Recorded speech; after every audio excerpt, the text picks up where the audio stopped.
Wow. So all of this has happened in what, less than a week? Once Trump became president, all the world, everything, like all the world leaders were like, everyone was like adjusting. Welcome back to another episode of Deep Dive Podcast. Today we're still on the topic of politics, and we're going to dive deep into the changes that America and the world has seen since Trump became America's president. Yes, so there has been some fast changes, especially around the economy and politics around the world. And we're going to be discussing about Vladimir Putin's praising Trump and agreeing to a conversation concerning the war in Ukraine. He appointed Susie Wiles as his chief of staff, and he also reassured his supporters that he will initiate mass deportation of illegal immigrants. The Afghanistan Taliban wants to strengthen their relationship with American and Bitcoin, amongst other stocks that have spiked as well. Wow. So all of this has happened in what, less than a week since he was appointed president? Pretty fast. So we're going to start with the topic of Putin, right? If any of the Western leaders want to resume contacts, I have always said, and I want to say it again, we have nothing against it. As you wish, let us resume contacts and hold discussions. So Putin is now open to discussing about the war in Ukraine. And I think he called Trump, he said Trump is a man because, his life was threatened and he faced charges and, a lot of setback with trying to be the president of this current election. So I think Putin was very impressed by his resilience and called him a man. I think they've always had a pretty good relationship, right? They've always kept it very open. Okay, well, according to the BBC News, Trump's take with Ukraine is really focused on establishing peace rather than enabling the country to gain back its territory. But Zelensky has mentioned that they will not stop the fight until Crimea is returned to Ukraine. Yes. So Mr. Brian Lanza, Trump's political advisor, according to BBC, said that Crimea Peninsula was annexed by Russia in 2014. So he says that he has tremendous respect for the Ukraine people, and he feels like they have hearts of lion. He really thinks they're putting in their heart into this. But he just said that the priority now for America is peace, to stop the killing more than fighting to get territories that Russia has already acquired. So I think that's definitely going to be a tough call for Ukraine because, it's going to be sad. Like now they just have to agree to peace and just give up whatever Russia has taken from them. So who is Susie Wiles? So she is a veteran, a political consultant from Florida who quietly helped a lot of Republicans win their campaign. She's always known to be behind the scenes.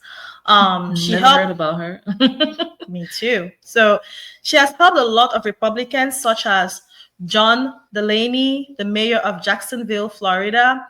She has worked with Reagan's campaign.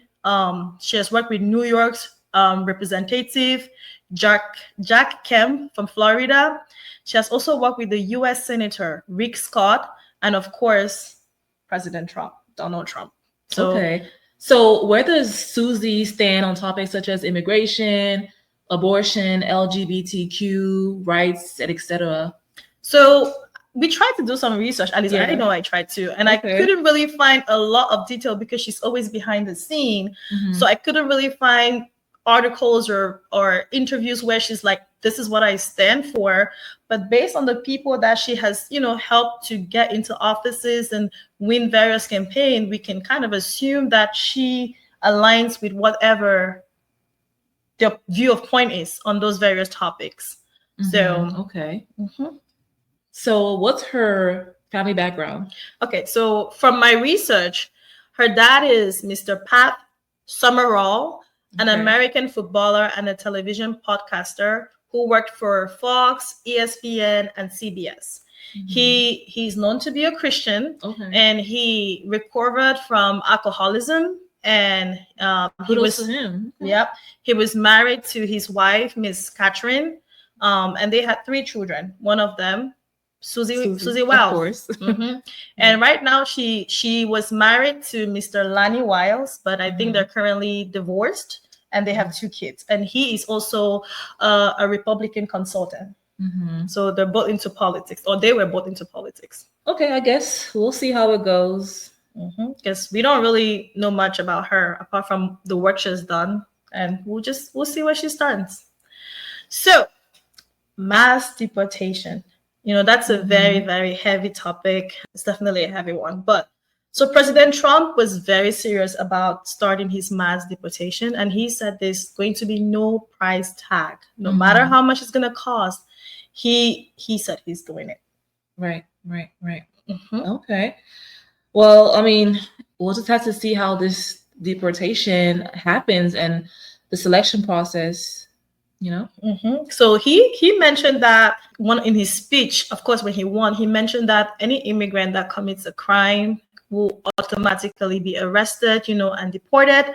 And if they come back into the country, they're going to be sent to jail for 10 years. No questions asked. Wow. And then he said that if an illegal immigrant kills a U.S. citizen or a cops, he's going to ask for the death penalty. Yeah. So, and people were like chanting and really, really happy with those decisions, given the stories that we've heard of U.S. citizens that have been killed, by illegal immigrants. So he was very, very stern about that. So, yeah, I mean, killing a cop in general will definitely put you behind bars for a long time, so regardless of being an immigrant or not, like if you kill a cop, like it's a huge crime. Pretty much done. Yeah. So that's definitely a huge crime. But we'll just have to see if crimes committed by illegal immigrants go down. Is this going to I really want to see who they're going to be deporting. Like what if you're an illegal immigrant, but you've never committed a crime? Are you still going to be deported? Or are they only going to be deporting illegal immigrants that have committed crimes? Right. So I'm really looking to see how they're going to determine the selection process. Like what are the criterias? Like what are they checking off their list and all of that? Yeah. So the final part is just with the other world leaders, right? Like the Taliban, Afghanistan Taliban, willing to like come on to negotiation. It's almost as if once Trump became president, everything, like all the world leaders were like, everyone was like adjusting almost, Yeah. And it's interesting. I wonder if the reaction would have been the same if Kamala won. Would it have been the same? Would it have been, much more stern? Would they not care? Now that would they feel like she's a woman, maybe she's not going to do as much, because people were literally like calling him and reaching out to him, seeking peace. Right. He didn't even do much. They don't even know if he's actually going to carry out what he said he would do. And they're already like, yeah, we're willing to negotiate. Yeah, we're willing to come into agreement. So that's definitely something we need to look out for. Definitely. So feel free to let us know in the comments. What do you think about all these changes we're seeing right now? Even Bitcoin and stocks, all of that. There's a lot happening in a very short period of time. Just let us know what you think. Do you think the effect will be the same if Kamala had won? Do you think it would be better? Or do you think it would be worse? Like, what do you think?